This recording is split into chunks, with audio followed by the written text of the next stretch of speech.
Hello, this is Pastor Nick, and for today I wanted to take you through a look at the book of Micah. For Advent, we will be doing a look at the book of Micah, and I thought it would be kind of a fun and fruitful thing to be able to look at this book and kind of get a brief overview about it so that we can see exactly what the book's about, what we can expect, and hopefully to get a better understanding of the book as a whole.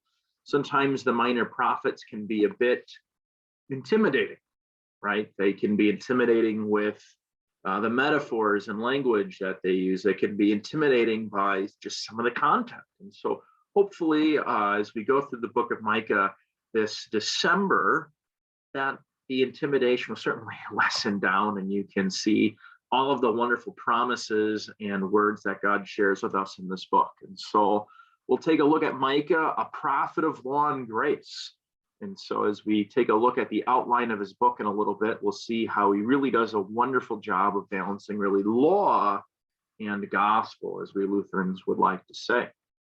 And so let's take a look at our next slide here. And so an introduction, kind of the minor prophets as a whole. And so the name minor prophets refers to the size of the books, not the content of the books. And so there are 12 minor prophets, and as you can see, they're significantly smaller than books like Isaiah or Jeremiah or Ezekiel or even kind of Daniel in that sense too.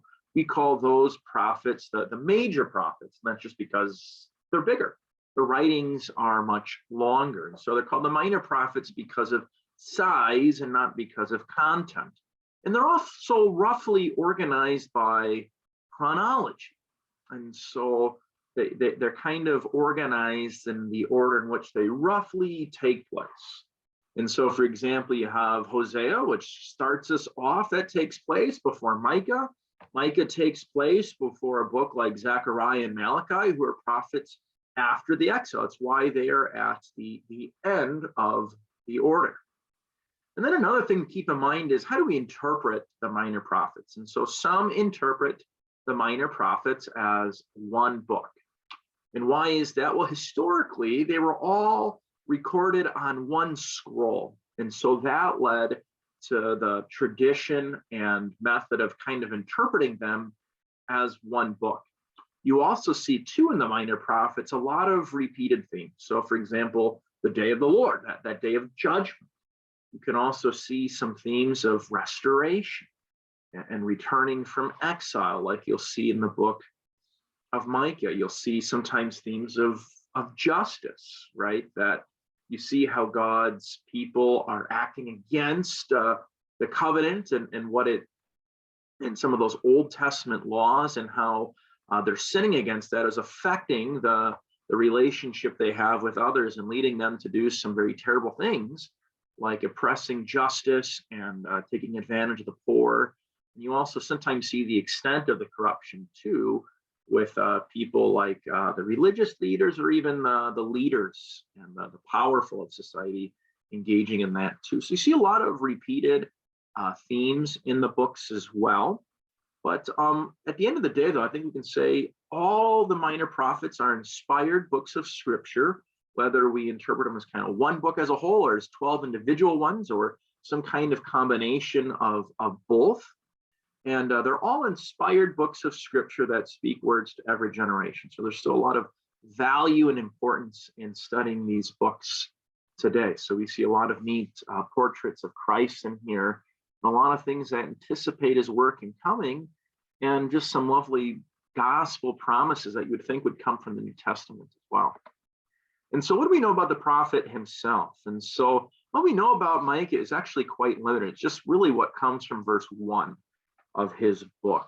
And so there we see the word of the Lord that came to Micah of Moresheth in the days of Jotham, Ahaz, and Hezekiah, kings of Judah, which he saw concerning Samaria, which is the capital of the northern kingdom of Israel, and Jerusalem, which is the capital of the southern kingdom, which would be the country of Judah.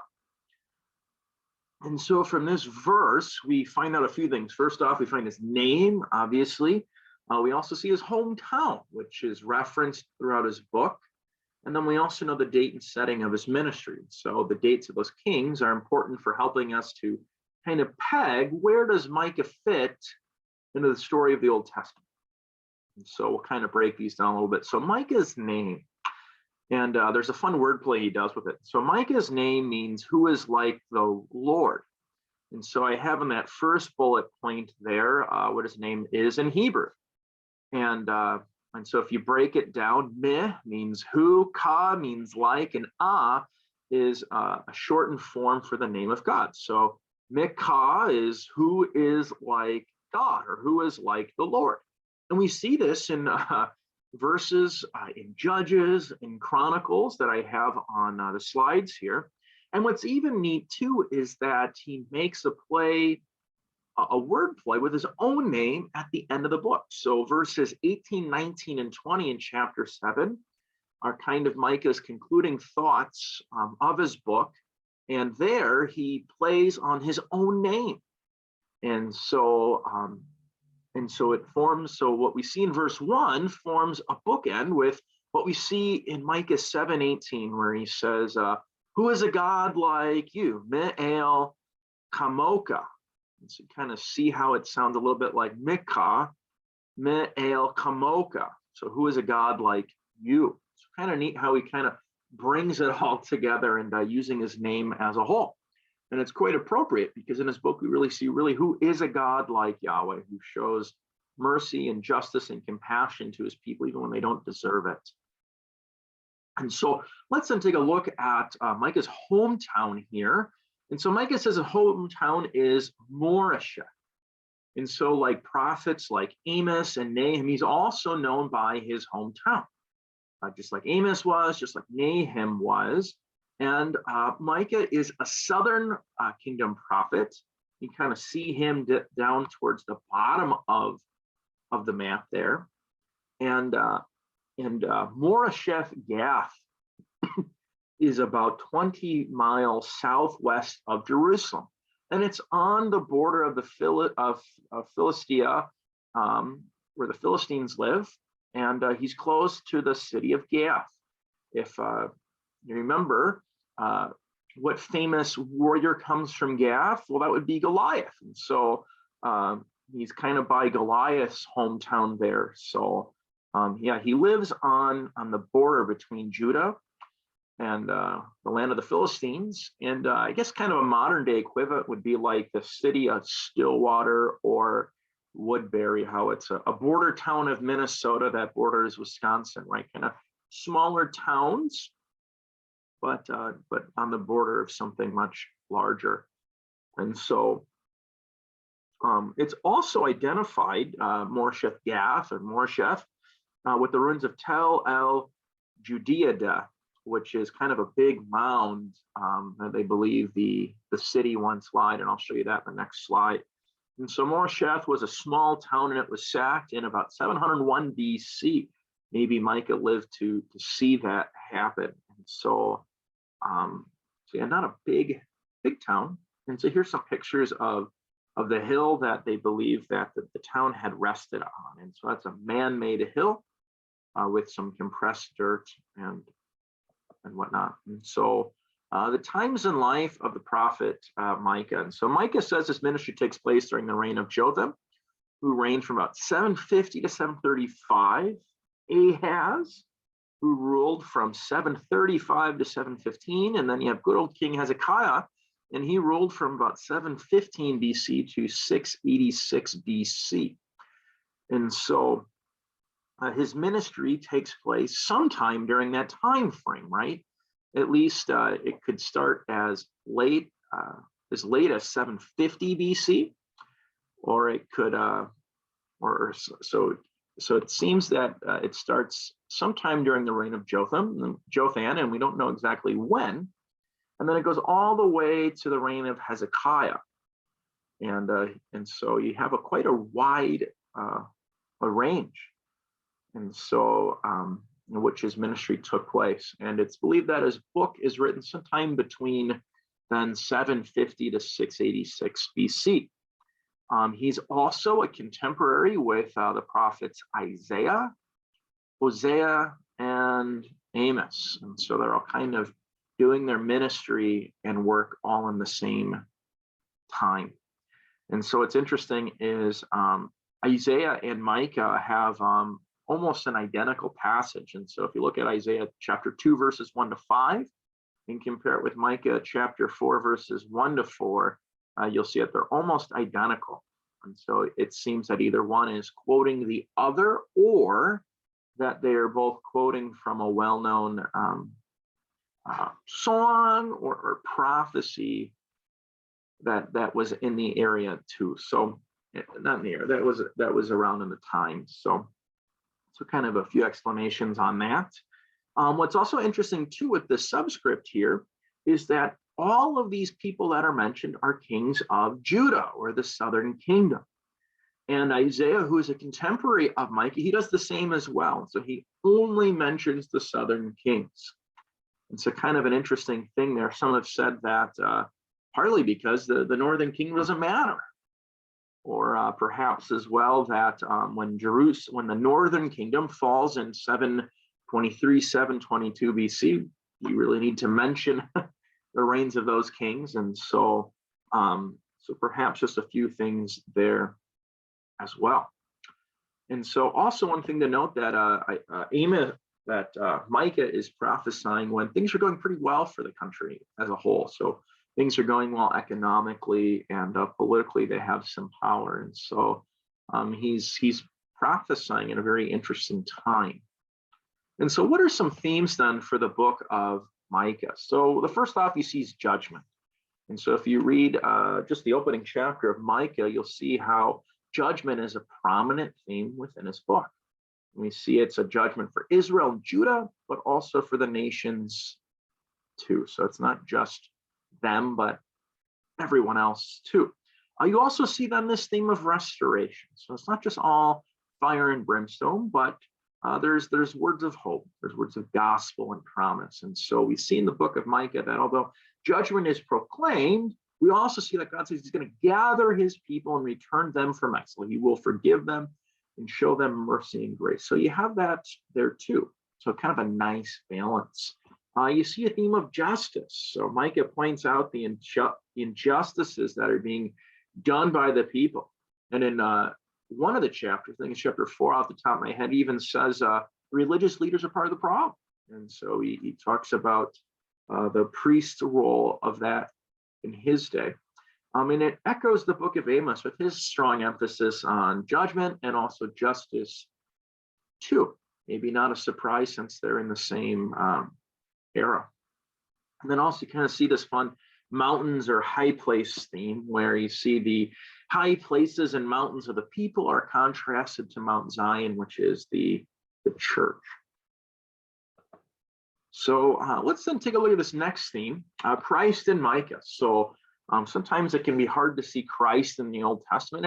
And in the book of Micah, we see a few pictures of Christ here. So first we see a birth prophecy, and that's in chapter 5, verse 2, where we see a new David coming from Bethlehem, who will be ruler over Israel, whose origins are from of old, from ancient times, showing that he's divine, that he's eternal. So Micah not only predicts the place, but also the identity, right? He's going to be God himself, who's going to be coming for his people, and who will stand and shepherd his flock in Yahweh's strength. We also see Jesus foreshadowed throughout the promise of peace, shalom. In John, Jesus promises peace and imparts it as one of the fruits of his resurrection. And so we see that kind of foreshadow. And then also too, the idea of God being a light. And so Christ is the light of the world. Those who follow him will never walk in darkness, a great epiphany kind of Advent theme there. It's also one of the only two places where God is called the light in prophetic literature, and that would be in the book of Isaiah, chapter 60. So another kind of text we'll see at the end of end of December, early January. So And so here's kind of a few key passages in the book of Micah. And so the first one you see is from chapter 4, which is Zion's elevation is the highest of all my mountains. And so it's a prophecy about the church. And so you see how that unfolds there in chapter 4. You see Bethlehem's role in the Messiah's birth. That's in chapter 5. Then you see in chapter 6 the divine plan for all people to exhibit justice, kindness, and humility. You imagine a world we would have if people lived according to Micah 6:8. So why don't you check that out and see what he says there. And then also a beautiful passage, it would sound almost as though it would belong in the New Testament, would be Micah 7:18-20, which is the close of his book, where he says, "Who's a God like you?" And so where he does that word play with his name. And so these are some kind of key and important passages in the book. And so, so kind of talking then about important passages in the book, we can also see some of the other references that the book has in Scripture. And so there are 3 direct quotes of Micah in the Bible. And so the first comes in the book of Jeremiah in the 26th chapter. There, Jeremiah is in trouble for preaching against Jerusalem, and it's pointed out in his defense that Micah did the same some years earlier, and he wasn't killed. Hezekiah didn't put him to death. And so they quote Micah's words there. And so what they're doing is they're showing that there's a precedent that even if you preach judgment and destruction against Jerusalem, you won't be killed. Or at least other kings didn't do it, even though it's not a pleasant message, right? I mean, imagine hearing Washington, D.C. will fall and be destroyed, or St. Paul, our capital, will be leveled and wiped off the map. It would almost sound kind of treasonous, right? And so you kind of see where the offense comes from. But they use the prophet Micah in defense of the prophet Jeremiah. And that also shows, too, that they regarded Micah's words as scripture already very early on. So Jeremiah comes not too long after the prophet Micah. The second then is we hear at Christmas time in Matthew chapter 2, where the chief, where Herod asks, "Where's the Messiah to be born?" And they tell him in Bethlehem. And so they say Micah, and that's comes from Micah chapter 5.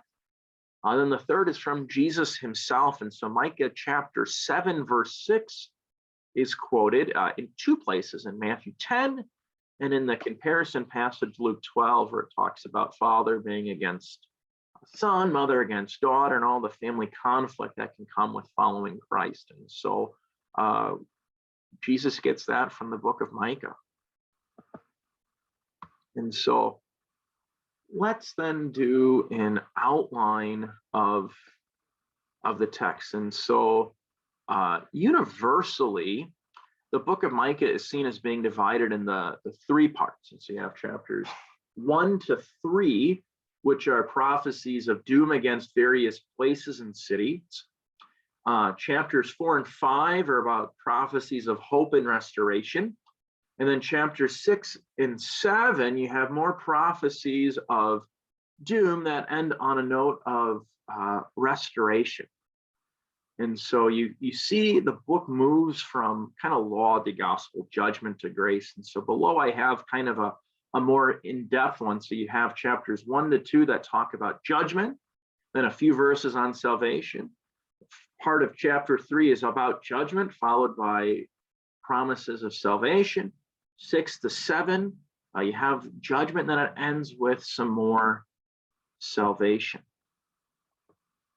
And so our schedules for the texts are on our slides here. And so we'll take a look at chapter 1, the prophecy in chapter 4, what God calls us to in chapter 6, Micah's wonderful hymn in chapter 7. And then for Christmas Eve, we'll take a look at that Christmas prophecy.